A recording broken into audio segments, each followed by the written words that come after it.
На перший погляд, Metal Hellsinger може виглядати не більше, ніж імітація Думу 2016 року, якщо не 2010-го. Це все починається від вбивств демонів до естетики пекла. Але чи так це? Давайте розбиратись.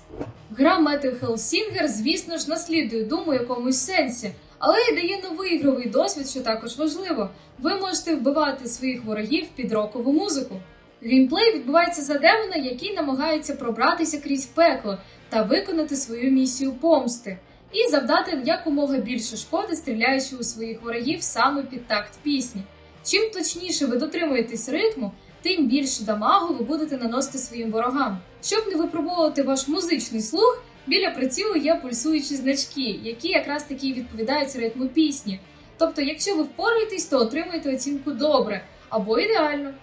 Мені в школі, наприклад, такі ставили до класу 3. А які добре чи ідеально, здогадайтесь самі. Тільки ідеально. Комплімент. Еталон, ідеал просто. Взагалі, нищити демонів під улюблені хіти – це додає 100% до задоволення. Ви починаєте відчувати себе такою машиною, яка тільки пре і руйнує все на своєму шляху. І її нічого не може зупинити, окрім ХП. Тож не забувайте про це, бо дуже часто це може обламати весь кайф. Важливим елементом геймплею є також те, що не лише вбивства будуть підтримувати такт пісні, а навіть перезарядка та просто ваші рухи. Тож будьте активними, танцюйте. До створення саундтреків у цю гру року приклало купа майстрів, але найвідоміші особисто для мене – це вокаліст групи System of a Down та Тетяна Шмайлюк із української групи Ginger. А як же казав Богдан в одному своєму відео, що якщо українка за походженням, то вона одразу викликає тільки любов в наших сердечках. Почути нове амплуа від найкращих та найулюбленіших вокалістів – це ще те задоволення, а особливо, коли це тісно пов'язано із доволі прикольним ігровим процесом. Кожен рівень має свою оригінальну пісню, яка охоплює різноманітні стилі та піджанри металу. Рівнів всього тут 8. Але є один, малесенький нюанс. Через обрану стилістику пісень під кінець гри вони можуть трошечки набриднути. Тож, я думаю, що авторам варто було взяти до уваги і класичний рок. Якщо ж говорити про зброю, яка відіграє тут не меншу роль, ніж пісні, то саме вона змінює частоту, з якою ви можете стріляти, надаючи кожній вогнепальній зброї свій власний темпоритм. До прикладу, дробовик Персефона має низьку скорострільність, тож ви можете вистрілити один раз чітко в біт. Тоді як подвійні револьвери вам знадобляться саме тоді, коли буде дуже ритмічна композиція, тому що боєзапас і скорострільність у них вища. Ця гра надає вам можливість відчути себе тим самим музикантом із дитинства, коли ви тарабанили по кастрюльках на кухні. Але сьогодні у вас буде більше різноманіття музикальних інструментів.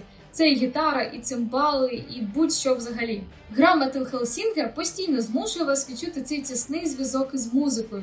Деякі вороги, наприклад, пульсують помаранчевим світлом в такт. Це приємні штрихи, завдяки яким ігровий світ надає вам більшого занурення у процес. Рівні тут доволі однотипні, тож, певно, коротка тривалість гри виступає більше як плюс.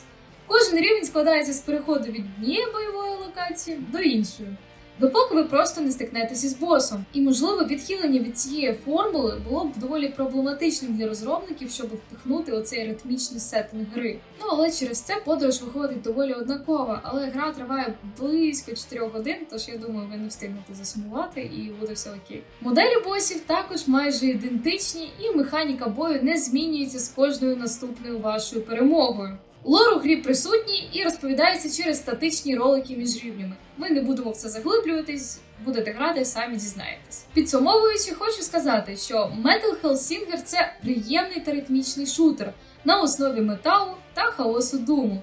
Але тривалість гри в 4 години та і скромна різноманітність зброї, босів і самих рівнів трошечки псують загальне враження. Ідеальний варіант – це пограти у цей проєкт по геймпасу.